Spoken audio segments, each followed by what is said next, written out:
Hey peeps and creeps and welcome to Fright Club and another episode of Monday Night Frights. I'm Gav, being joined once again by Danny. Hello. Hello. And we're here today to talk about Sam Raimi's The Evil Dead. Um, Back in the day, whenever we first talked about doing this show, when I pitched this to you a couple of months ago, one of the first movies you said you wanted to talk about was The Evil Dead. Evil So Dead, we're 100%. The whole lot. The whole lot. yeah, we're Uh, finally here after 9 episodes. mhm. Took us 9 episodes to get here, but we are here now, Danny. So take it you're looking forward to talking about this one. I am so ready to talk all things Evil Dead because I know obviously we're only doing the first one today, but we We we are. will get on to the other two. We'll maybe briefly touch on the fourth, the reboot today. I'll maybe do a quick mention of it. My issues with it. But Yeah, I'm super excited to talk all things Evil Dead. yeah. I'm getting the vibe that you're not a fan of Evil Dead, No, minus the just no. no. Right. Well, we'll get to that at the end of the episode anyway. But Yeah. yeah. So we're here today to talk about Sam Raimi's The Evil Dead from 1981, written and directed, of course, by Sam Raimi and produced by his good friend Bruce Campbell, who also Yes. who also stars in Mhm. this movie. And this movie made both of these guys. Let's be honest. Sam Raimi went on to be a huge director after this. Yeah. Obviously, it was a slow process to get to that point where he's at now, and the same for Bruce Campbell. He's an icon, I think, in the horror genre. Oh yeah, 100%. That chin, That that chin's an chin. think the chin itself is just like Well, it's like, because what's the big his? smile. I think his autobiography is it not just called The Chin or something? I'm pretty sure. I think you could be right. I think yeah. There's something telling me that I think his autobiography is called The Chin, Yeah, no, or I think you're. something to do with this chin anyway. I'm sure it is. I'm sure there's something there about the chin for sure. Mm-hmm. But yeah, so this was made in 1981. I think it was originally released in 81, and then it got a wider release in 82. Yeah, Um, Sam Raimi was only 20 fucking years old when he I directed know. this film. I couldn't I know. believe that. Like, I remember hearing that. I knew he was very young when he made it. Both, so was Bruce Campbell. But when I was doing a bit of research, I was like, 20 years. It's mad how driven they were. Like as you did, reading up on the production and stuff of it, and how it was basically like based on a short film they did. Called, what was it? Something in the Woods, or Within the woods, yeah. within the woods. Yeah. So they made that short film, and they're pretty much just like showing everyone, being like, "This is what we want to do, Hmm. just bigger." And a lot of people were just kind of like, "Meh." They got some free legal advice, Hmm. and they pretty much just like asked everybody, friends, family.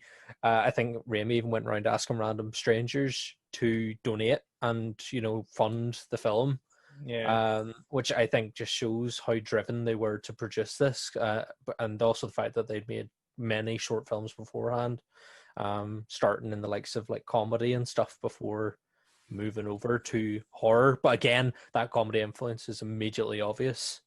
yeah. In this, it is very kind of comical. Um, but yeah, the drive from 20 years old. I mean, if I had half the ambition that he does, like I'd be flying. I know.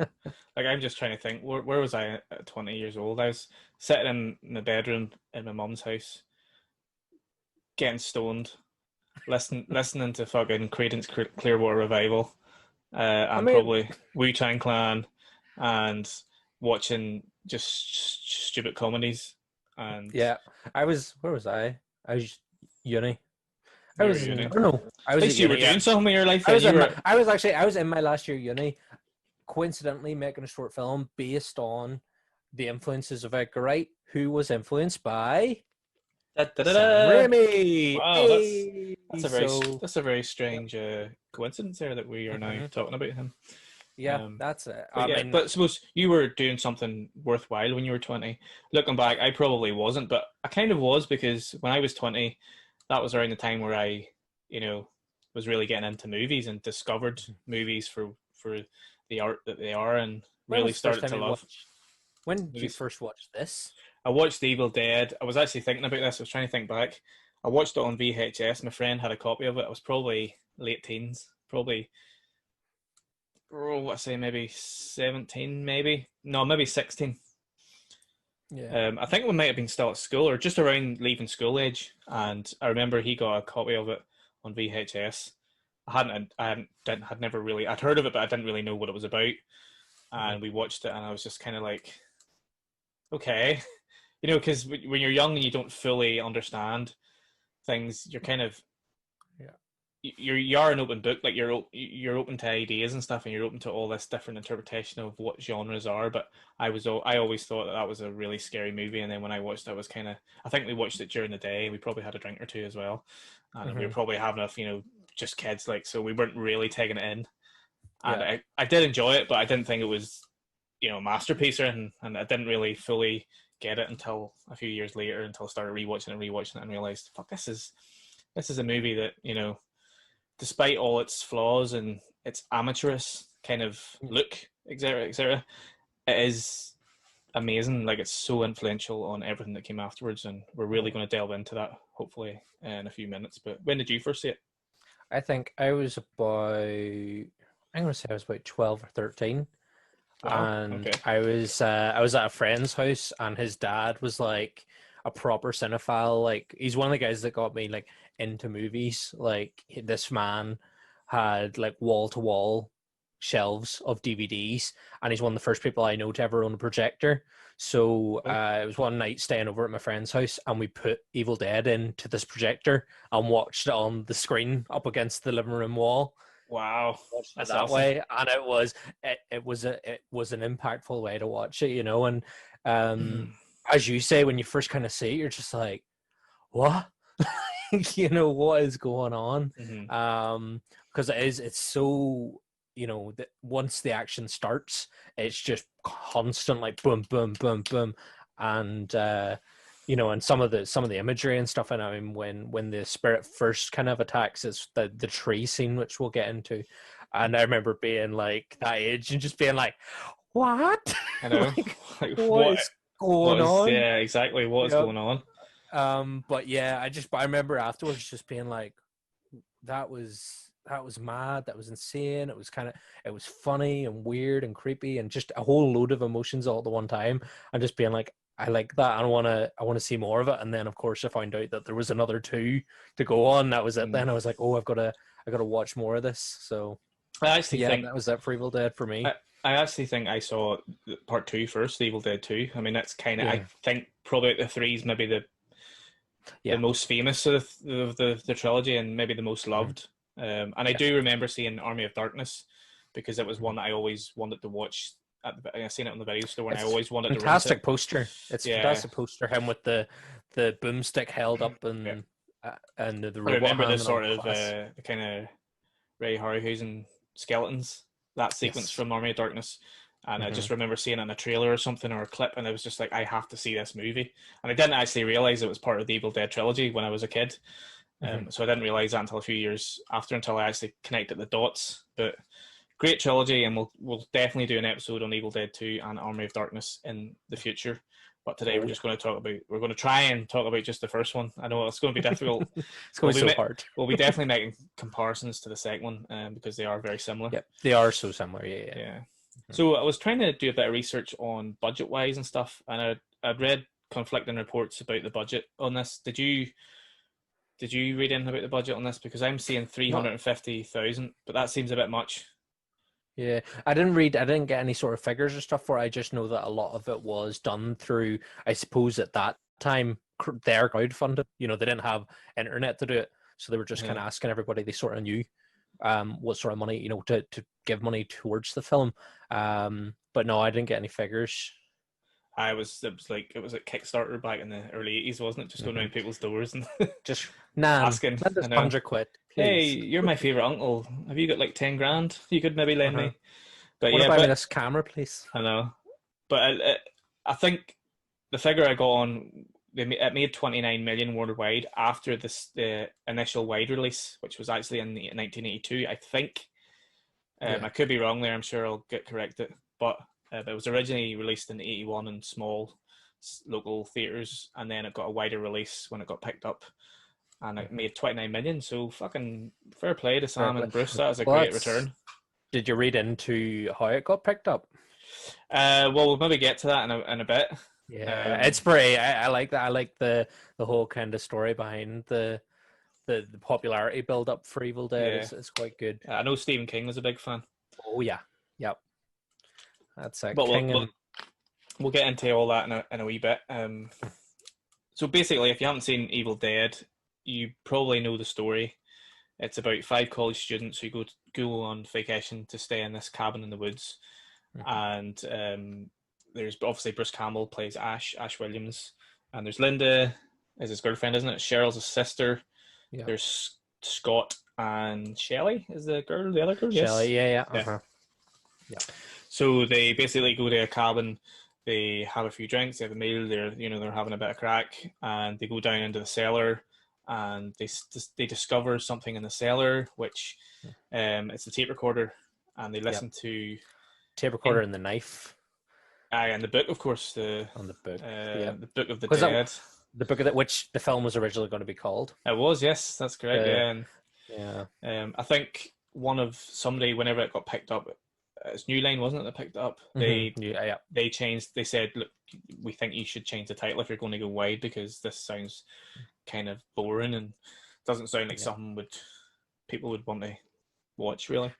Yeah, even though it's based off, it was Raimi's love of Lovecraft. It's H.P. Lovecraft, isn't it? Yeah, and the Necronomicon is taken straight out of Lovecraft as well. Yep. So they play the tape, and all these incantations and demons rise, and they all get possessed by demons one by one, basically. So hilarity ensues, and hilarity. It's kind of weird because people talk about the Evil Dead as being like a horror comedy, but the first one really isn't. Okay, it's got comical parts of it. It's funny I think it's funny if you're into like comedy and like gore stuff. You know, if you're coming into it and you're maybe a bit more sort of sensitive to it, you might be a bit like, oh, this is just gross and a bit vile. And but because of how, I was saying to you earlier, I find it's very panto. You know, a lot of the action and the way it's shot and stuff, it's very over the top, and the dialogue's very over the top at times, and it's absolute horror pantomime. Yeah, and the whole thing could be done on a stage. Like I would love to imagine an Evil Dead musical, like 100%. There is. Do you know that there is an Evil Dead musical? You don't know this? I'm sorry. Wow. So here we go. There is an actual Evil Dead musical, and I follow the main guy, the lead actor who was playing Ash Williams' character on Twitter. For the life of me, I can't remember the chap's name, unfortunately, but check them out on Twitter. I think I'm going to have to look. I'm pretty sure it is. Not know. They have, Evil Dead musical has their own Twitter account as well. And as I say, I don't know if it's still running or not, but I must look that up. I did not know that was a thing, but I could see it being done. You know, that's one of those things. I was watching it again last night and was like, this could be a stage play, and even better if it was a musical on top of that. You know. Yeah. I think it was panto. You know, because it's contained. There's only a few characters. It is a stage play. It was written very similar in the same style as the stage play probably would be written. Yeah. So hilarity ensues, and it's not hilarious. It's actually more terrifying than I remember. I think when I watched it recently, I was kind of like, this is quite, like, it is scary. It's not scary in the sense that you're not actually scared of such, but there's some really terrifying moments in it, and what they do with what they have with the little budget that they had is so smart, it's so clever, and it really, really works. And people often say that The Evil Dead is a horror comedy. Not really. I think Evil Dead 2 definitely goes more comedy, and even more over the top is what you're saying. But the first one's kind of still spooky, like it's still very much a horror. I mean, when you take into consideration the budget they had and the special effects and stuff, not the best. You know, it's a B movie, but based on what they've got, and also the time that it was released, it is a horror film. You know, it's got all the proper elements. It's got the frights and the gore and the spooky voices and the lore, you know, horror lore to it and stuff as well. As you say, it's got the Lovecraft Satanism influence and all to it, and also it tries to build its own history as well within it, with the whole because what is it? The book's found by an archaeologist who goes out, who's obviously brought it from some burial site, and is trying to investigate what it all means, and ends up summoning demons and killing his wife. Yeah. As you do, like, you know. As you do. So a little bit of background on Sam Raimi and Bruce. They're obviously childhood friends.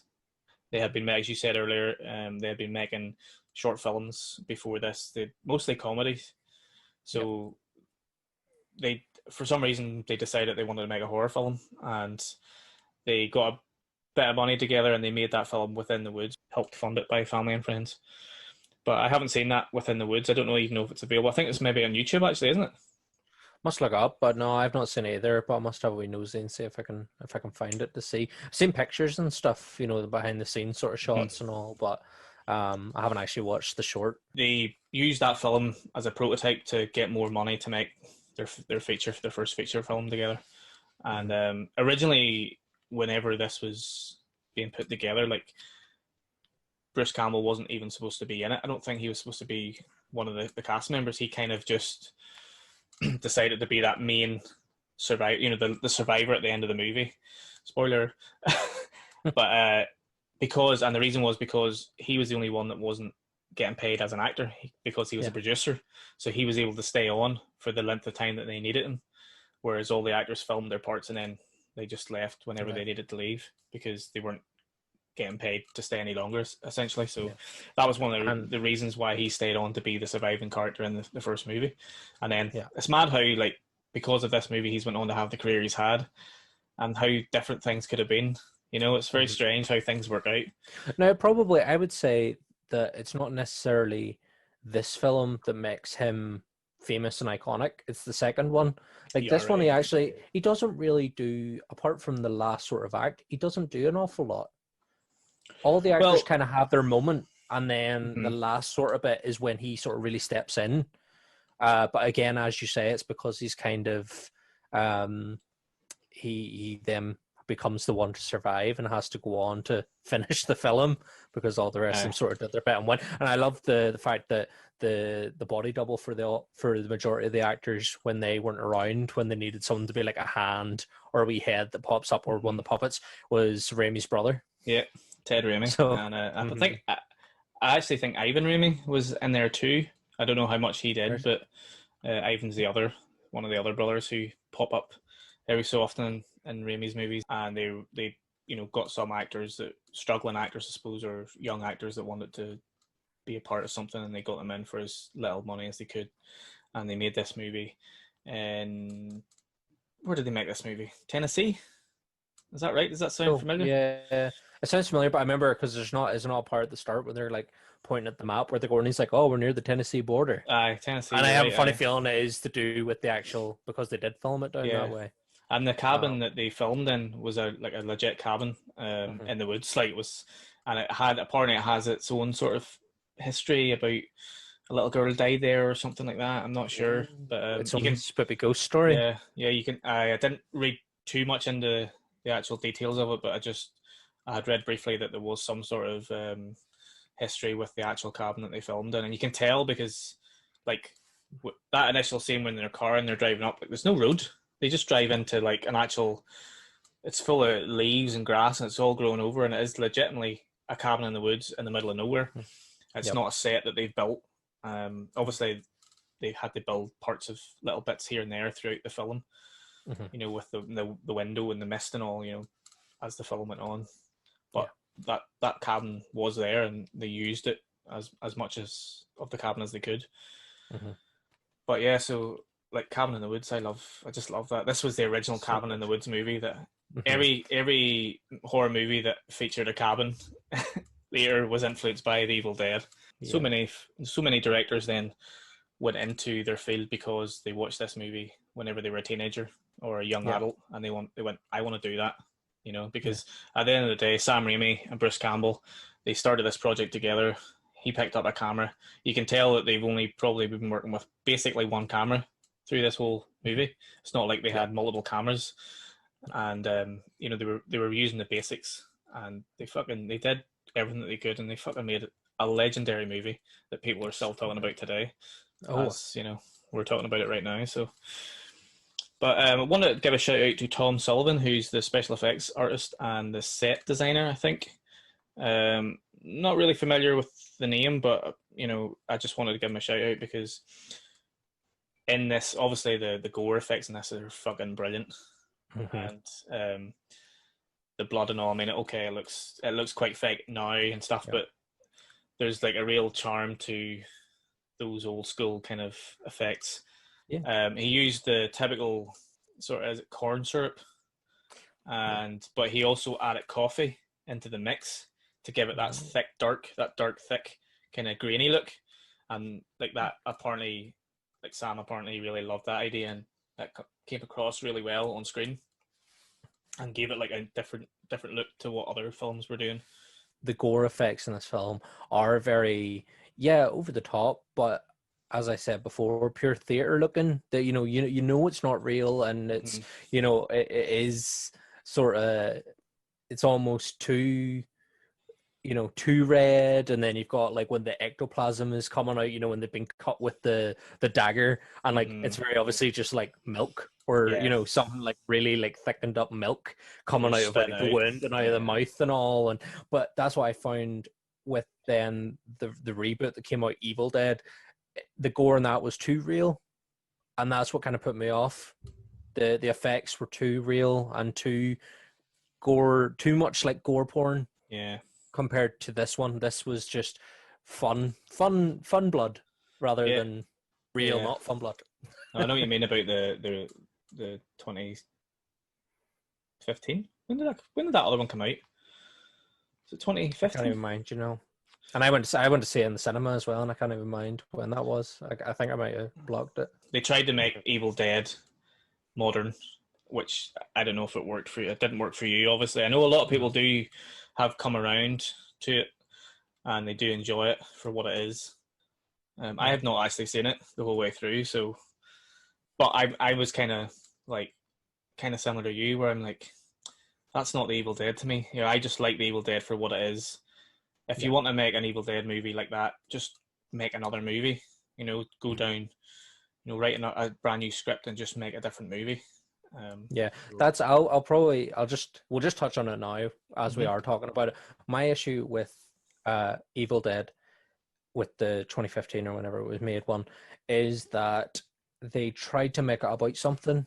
In that film, it's about, so Ash is a woman in that version, Mhm. and it is now about, it seems to be about her drug addiction. So she's kind of been taken out to the cabin in the woods as like what do you call it, when all your mates gather around you and tell you to stop taking drugs. Oh, I like It's going to annoy me that an that's gone out of my intervention. intervention. Yeah, so they're taking her out as like an intervention sort of thing, get her away from the big city life and try to teach her, there's more to life than taking drugs. And Mhm. it became a kind of allegory. They tried to give meaning to the Evil Dead. It was her inner demons and all this kind of Ah, yes, playing yes, out. yes.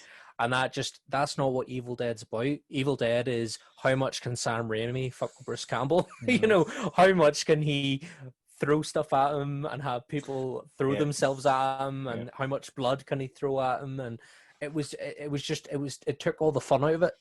It tried to uh-huh. make it a bit serious and a bit more kind of like, we need to be thinking about, our inner demons and Yeah. the things that can affect our inner peace.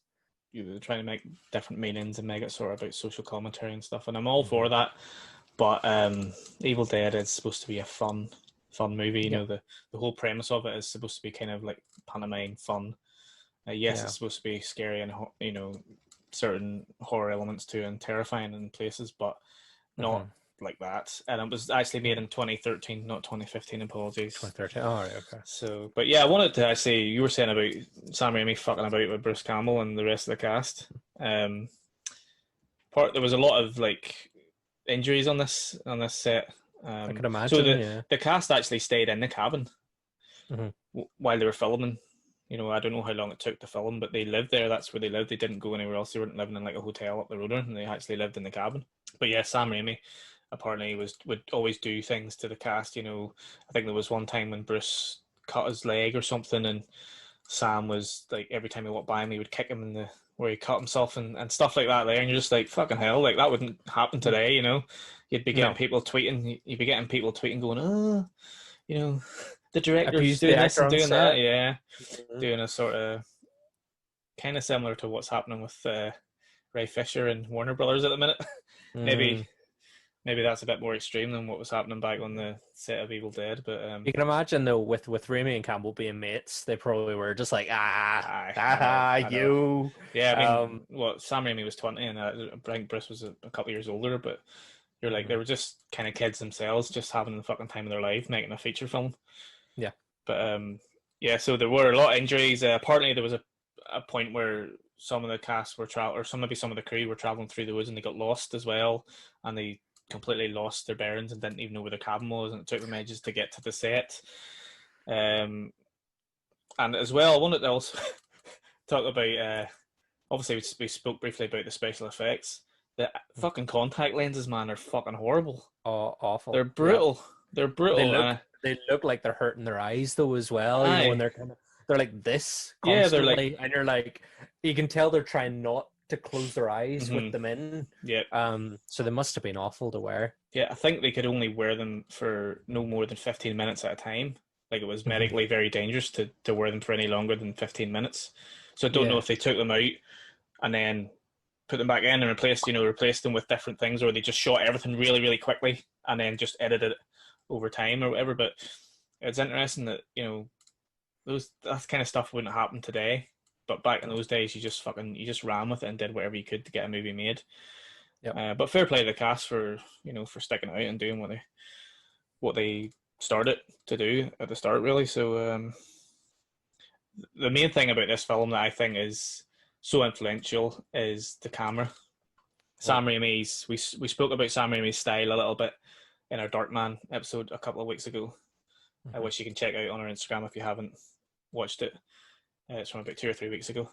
But we talked a little bit about Sam Raimi's style and his camera angles and his action scenes and how he likes to shake the camera. And especially in The Evil Dead, you can sort of see that the camera's rarely ever in a resting mode. It's always moving.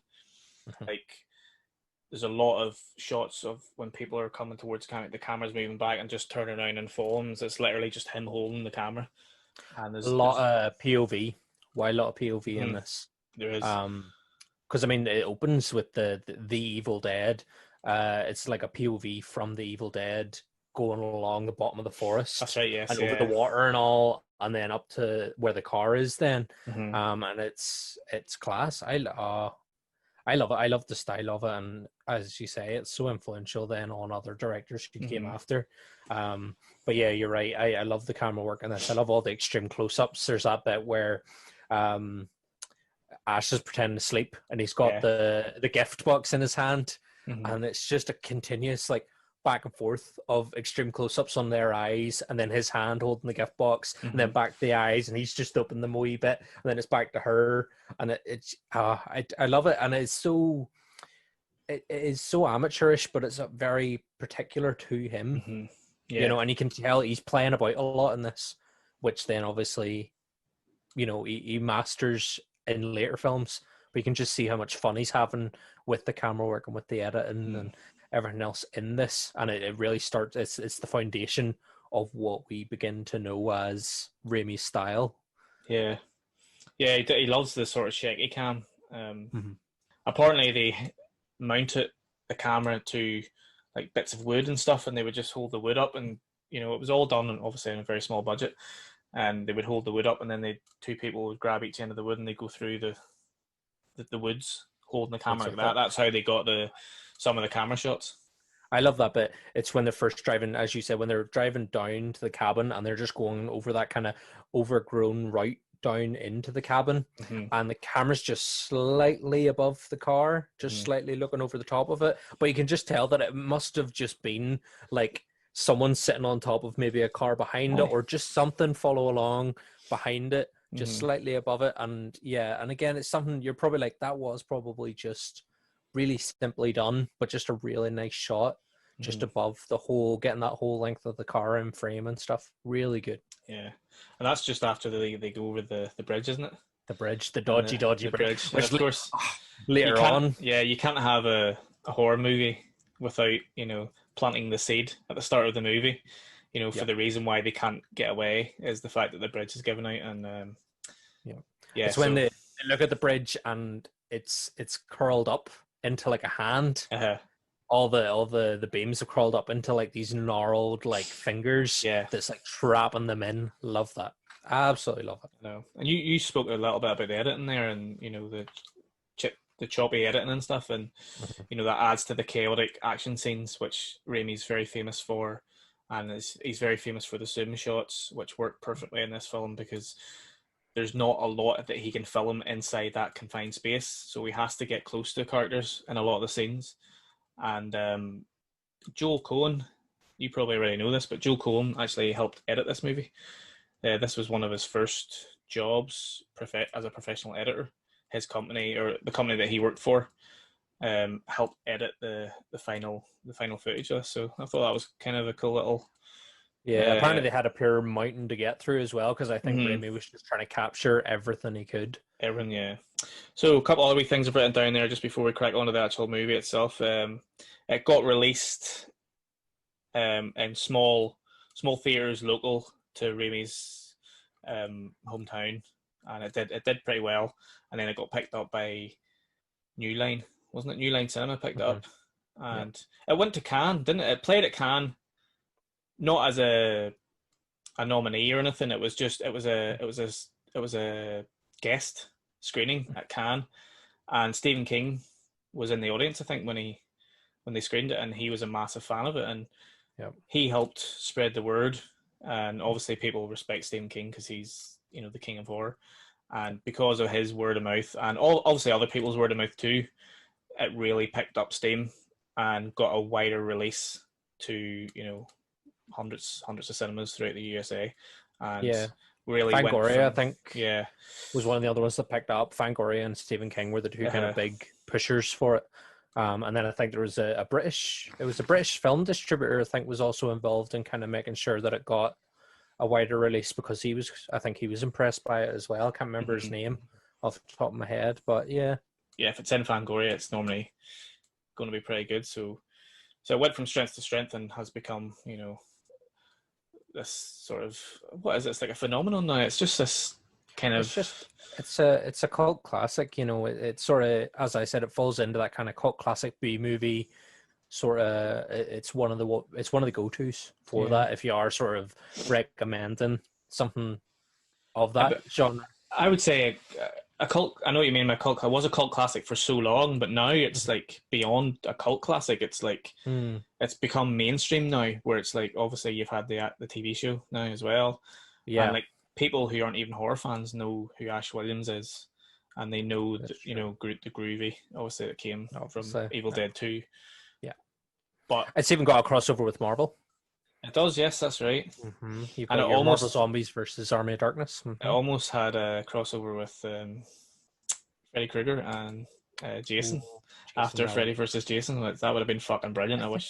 I really wish they may have done a comic book shortly after that, but they were going to make a film that didn't happen because of rights, obviously, with different studios that owned the rights. But that would have been fucking amazing. Imagine Freddy versus Jason versus Ash. What a fucking movie. I'd 100% first day show in the cinema, straight in. I know. But yeah, so it was mainly positive reviews, thanks to Fangoria and Stephen King and word of mouth, and it grew and grew and grew and became this amazing phenomenon. Really became even more popular when it was released on VHS, because I think it was one of the video nasties, controversial films that were deemed too gory or extreme to be seen, and they were called video nasties. And when something's labelled that, it makes it even more popular. And I think Evil Dead was one of the ones as well that was labelled video nasties, and so that became even more popular once it got released on VHS. But I think Ash Williams is like number one horror superhero out there. He's not a superhero, but you know what I mean? He's that kind of final boy, I suppose. Yeah. You'd call him. He's one of those ones that you just know, like, if someone turns and goes groovy, you just know, you're like, That's Ash, definitely. But I've dropped my notes here. Give me 2 seconds as I descend to pick them up. See if you come up with Deadite. And he's back. No. I should have had that plan, shouldn't I? I should have come up with like Imagine we weird did contact make up lenses or something. I know. and just be like, join us. Join us. That's But it's yeah, that so finish that's the cackling. fucking man. That was the most terrifying part of the whole film was whenever Cheryl. Which one was she? Cheryl? Cheryl Williams was the No, sister. sorry, you're right. Cheryl What? was the first girl that got It was yeah. demonized. The tree gets her. Yes, evil Linda. tree. Sorry, Linda. Yeah. Is Ash's girlfriend. That was the scariest one, I think, just because she was kind of a bit normal as well. She wasn't like full demon, but she was, No, and she was doing the whole giggly thing, and it was just like, this is freaking me out. This is too freaky. mhm. But yeah, Cheryl was the first one. So we'll talk a little bit about that scene where it's quite early in the film. She gets, she's the one that draws, isn't she? So she draws the Necromonicon. Yes, so she's drawn like a clock, and she's just sketching it in a wee sketchbook, and her hand becomes fucking all possessed, and it starts curling up and all. And ooh, she draws the Book of the Dead, the face, the Necronomicon. Yeah, and then she doesn't say anything to the rest of the group, and then they go and they have dinner or whatever, and then she goes outside. Or what is it? They were playing the tape, and she gets scared. That's it. Yeah, and they start playing. Scotty keeps being like, just play it. And she's like, no, stop it. I don't like it. And then, because she obviously knows that there's something up here, like, because her hand was all fucking weird.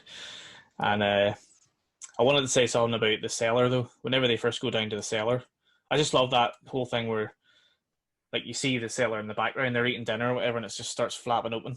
And then it flaps, and it's just great. It's just such a cool image. It opens, they go down into the cellar, they find the book, and they find the tape recorder, and also there's a poster for The Hills Have Eyes. Yeah, and the ripped poster, which is cool. Wes Craven's The Hills Have Eyes, and it's just such a cool poster as well. So I thought that was cool. But yeah, the cellar door, very iconic.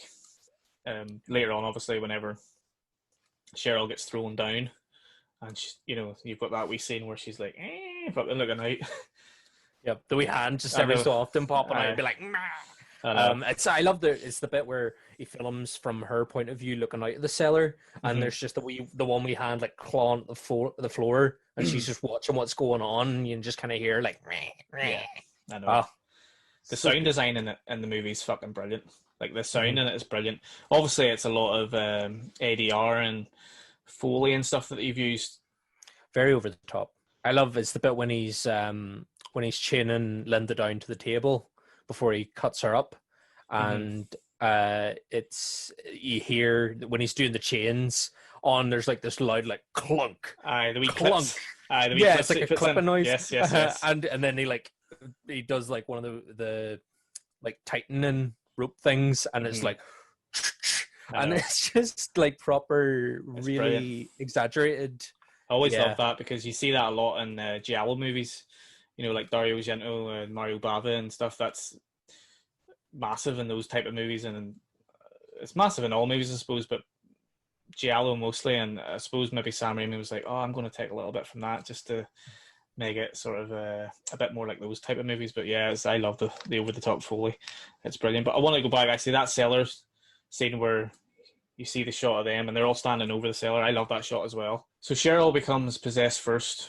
She goes outside. She's running. She hears noises. And then she gets raped by a tree. Yeah. Essentially, all the evil vines come along. She gets violated by a demonic tree. It's like, so they're grabbing her legs and they're pulling her in. And I was actually reading some just before we came on this call about how Sam Raimi kind of regretted filming that scene.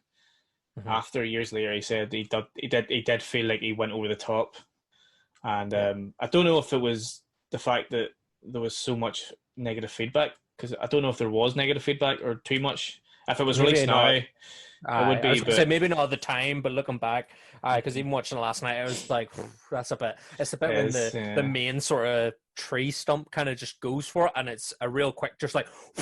And it makes that proper like thud noise, and you're like, that's a bit gross. It's a bit gross, yeah. It's not the nicest, and the sound in it as well. It's like that sound. It's just like, it's really creepy noises, and it's not very good. No, it's good, but it's not very nice to listen to. But I'd written down there actually the scene with Ash and Linda doing the eye thing that you were talking about. I thought it was great. There was a great piece of music there actually. The composer is a guy called Joseph Leduc, who I think he did like Spartacus, and he did a couple of Chucky movies, and he did Brotherhood of the Wolf as well, that French movie starring Vincent Cassel. He did the score for that. But there was a great piece of music in that scene. And it's one of those movies that I never really remembered the music too much from, but when I watched it again there recently, I was like, the music's actually really good. Like the score, not just the sound, but the score is actually really good. I don't know if there's much to it, like if there's loads of pieces, but there's a beautiful piece later on, which is very reminiscent of Bernard Herrmann and some of his earlier movies with Hitchcock, and it's just got that nice, lovely cue. And I can't remember what scene it is. I have written it down here somewhere, and we'll get to it. But I just think it's a really cool score, and it's not something that people talk about very often about this movie. But so Cheryl she's the first one. She's standing at the window, isn't she? And it's that whole scene where they're playing cards, and they're pretending to guess each other's cards, and then Cheryl starts saying them. And they're like, what the fuck? They start lifting the nine of diamonds. She's like, 9 of diamonds, 7 of spades. And her voice starts to go more and more croaky. And then it's that scene just where you see her from the behind, and she's like, and the window, she's looking out the window, and you just know something's going to happen. She does that sort of like, well, yeah. It's like a weird fucking turn. And her eyes are, and it's got those contact lenses in, and it's fucking terrifying, man. It is scary, like. Yep. And just as the film goes on, the fact that they degrade, the only one that doesn't sort of degrade is Linda, but all the rest of them start to go pure mushy. Yeah. And their skin looks like it's bloating and falling off them and stuff. And and added with the like red milky white contact lenses, it's just they look disgusting. And even it's the bit at the end when they're like wasting away, and it's like claymation at that point, but it's still just gross looking, and there's like wee sort of claymation maggots and stuff rolling out of the flesh and all, and good. That whole stop motion part of the end is, for me, like one of the best horror scenes ever. Just because it actually lasts a little bit longer than I remember. And there is parts where it sort of shows from back here, then parts where it shows zoomed up, and you see like cockroaches and maggots and stuff. And when the ooze comes out of it as well. So they've really, like, that probably took them a long time to film, but I think it's fucking brilliant. It's still, I know it's stop motion, people either love or hate it, but I love it. So, and then the bit when it's like they've started to properly like melt away, but then the like big rubbery demon hands flapping out of them. I know. And it's just I kind of forgot about that part where the big hands come through. That's weird. Because then I was trying to think, because at the end I was like, no, this one doesn't end the way Evil 2 ends with the big portal. I was like, this one I think just ends, doesn't it? But then those big demon hands came up, and I was like, right. I don't fucking remember that. So Cheryl gets locked in the cellar. Man, the voice effects are just great, because you've got that kind of like dual voice, where it's like demon voice, obviously, which was done in likes of The Exorcist and stuff.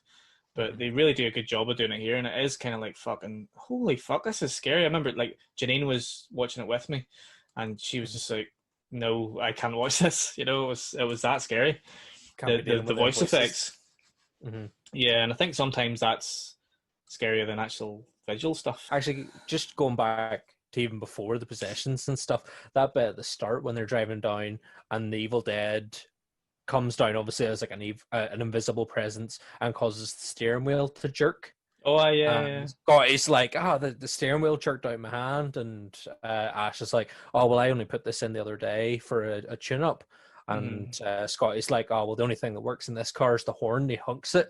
But there's like two fishermen standing on the side of the road, like waving at them when they hunk. And he's like, I wasn't honking at you. I know. But that's Sam Raimi as well. I know. Oh, was it? You're right. It was, wasn't it?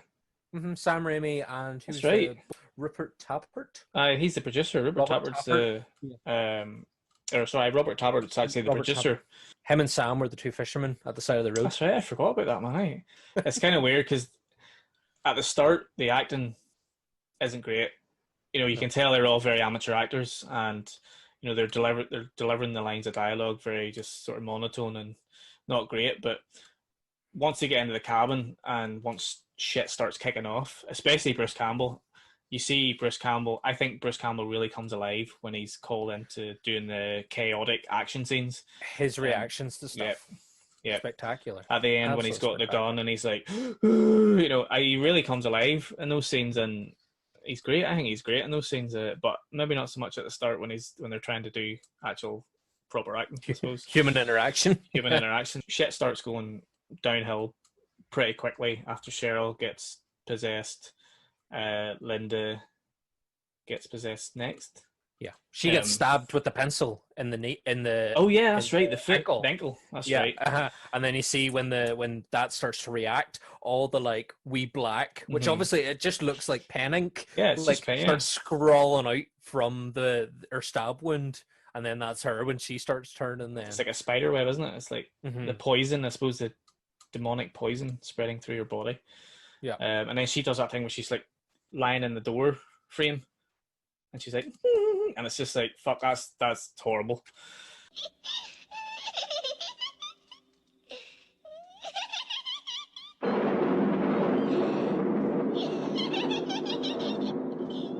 Shut up.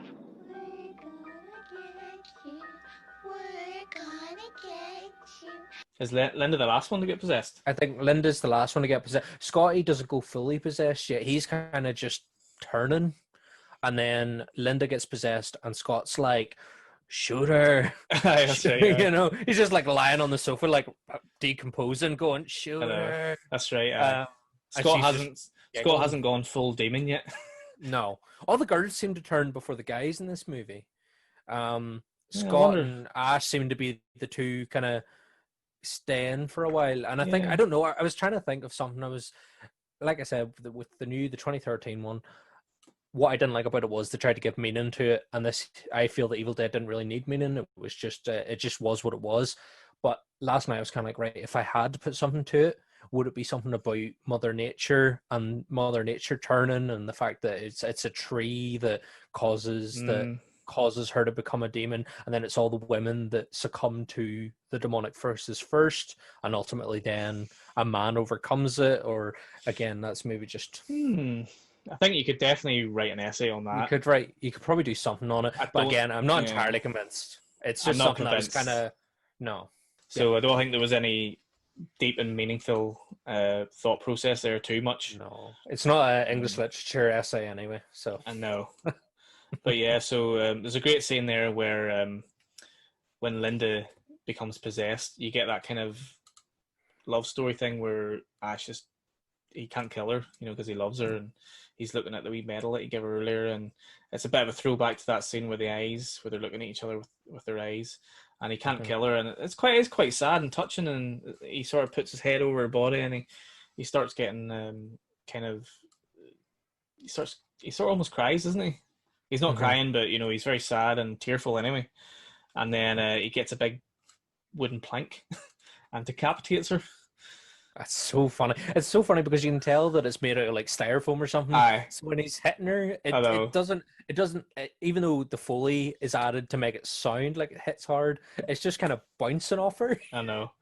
Yeah, I think that was really the only scene that was actually comedy. Whether they meant it to be or not, or whether it was just through the small budget. That was the only scene that was actually comedy, and I did sort of giggle at it and be like, "Oh, this is so good." Even the noises she's making in reaction to it, where she's just kind of like, I know. But yeah, until the head gets lopped off, then she's about like, Wah! I know.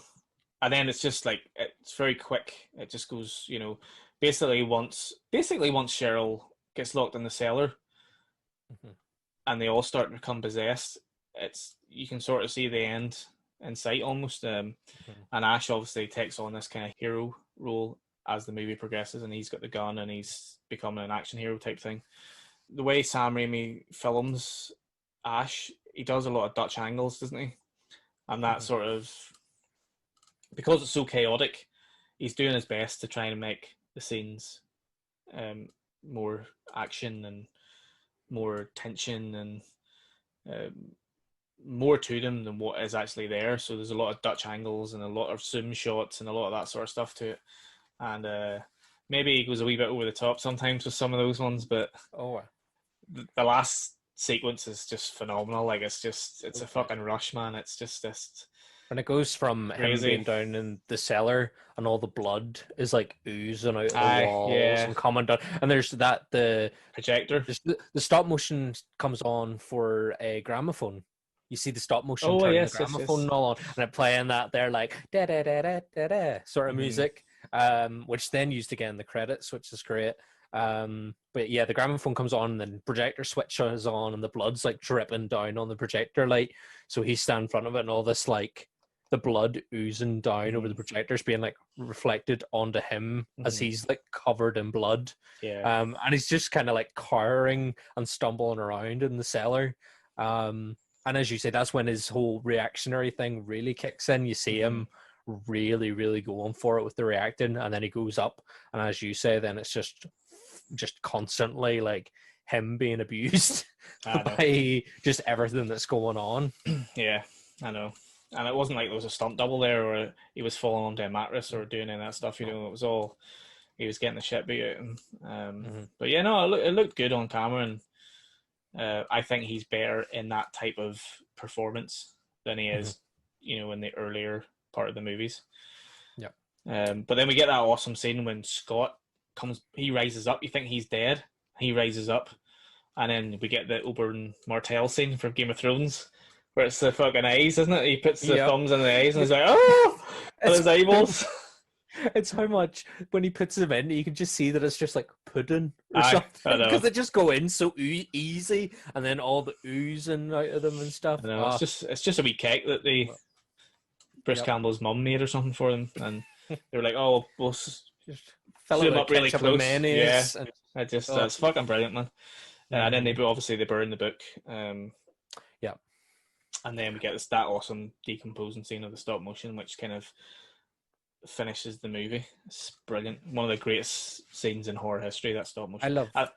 So I was going to say, just the stop motion. Whenever it zooms in, you can see all the grit of the blood and the texture of this. Just fucking brilliant. It's really disgusting. And they must have like syringes up through it and then like squirting out the like pussy blood and stuff. And brilliant.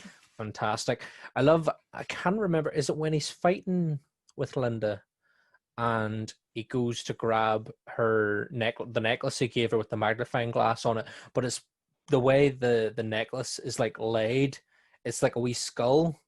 Is it during that scene with Linda, or is it when he's fighting? It looks like the eyes, yes, and it's it looks like the two eyes, and it's shaped like a wee skull. I love just that there, that we kind of just above it, and then grabs for it, and it's just I love it because there was that was used as a piece of promo art for it as well. I think, was it not? Was it the chain done? I think, well, maybe it was a fan art or something I seen, but I'm sure I've seen a poster where it's the chain in the shape of a skull. Because I know obviously a lot of the original artwork is the girl climbing out of the grave, isn't it? Was the original poster, But no, I'm pretty sure I've seen a poster. But again, just that shot with the necklace laid out like that, loved it. Brilliant. And then the very final scene is whenever everyone's dead, he buries him. Obviously, they come back from the grave. We get all the mad shit, all the mad chaotic fighting scenes, and then he's leaving the cabin, he's walking out, and you get that camera shot that goes bursting through the cabin. And that was actually that was a camera mounted onto a bike, and it was somebody on a bike. Right. And it was probably Sam Raimi on a fucking wee BMX or something. But yeah, so he was bursting through the cabin, and then obviously Bruce Campbell turns around, and you get that final scene where he just... and then it cuts to black, and you get that cool music over the credits. Brilliant movie. So iconic. Very, very influential, as we spoke of before, and of course it spawned a franchise after this. You know, the Evil Dead 2, Army of Darkness, and then the TV shows, the comics, all the merchandise, everything that came afterwards. It was amazing. It was such a phenomenon, and obviously nobody could, Raimi and Campbell could never have guessed that this would be so popular. But 85 minutes long as well. Yeah, perfect. Good length. It's just a perfect length. 90 minutes is perfect length for a horror film, especially like this, what's contained in a small location with a small cast. and it's just such a perfect little horror film.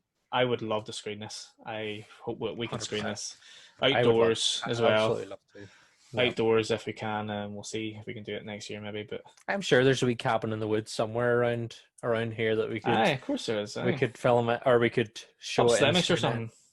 Imagine Up around Slemish, we'll find somewhere. We'll do something. Ulster Folk Museum. Let's call them up in one of the thatched cottages. Aye, why not? Aye, we could do something. If you own a cabin in the woods and you'd like to rent it to us for free, to screen The Evil Dead, then please get in contact with us. 100%, please. Yes, that's The Evil Dead. Amazing movie from Sam Raimi. I love it. It's one of my... It didn't used to be one of my favourite horror movies, or didn't really rank in my top favourite horror movies, but kind of recently I've been becoming more enamored with it, and when I watched it recently I really enjoyed it again. It was probably like the 5th or 6th time I've watched it, but I really enjoyed it the most recent time that I've watched it, so can't wait to watch Evil Dead 2 and Army of Darkness. Yep. We'll be dropping those episodes hopefully within the next few weeks. If you enjoyed this episode, leave us some comments below. Let us know what you think of Sam Raimi, Bruce Campbell connection, and obviously the Evil Dead movie, and let us know what you think of Evil Dead 2013. Just don't be too kind, because Danny's fucking... You know what? No, I like to hear... I do like to hear other opinions. I like to know what people think of it. So if you disagree with me, let me know. But if you agree with me, also let me know. Yeah. So I know who I could be friends with. Be kind. Hashtag be kind. That's the episode over now. Thanks for watching. Hope you can join us next week.